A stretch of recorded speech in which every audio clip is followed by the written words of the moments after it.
ang hanap mo ay marshmallow pang pika-pika, pang party-party, ay meron na tayo niyan dito sa ating suking tindahan.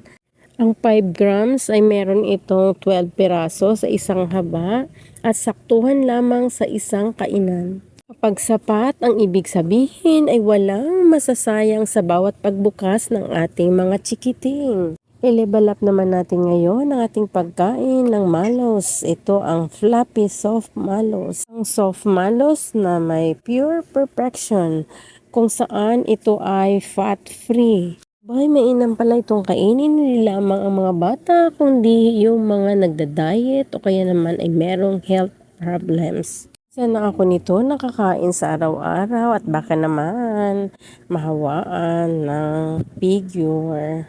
Figure baka mo, ano yun? Figure of speech? Lamang ito pang pa-figure, kundi mainam din ito sa ating mga granny na kung saan ay wala na silang ngipin. Joke lang po, peace. Please follow my page. Thank you.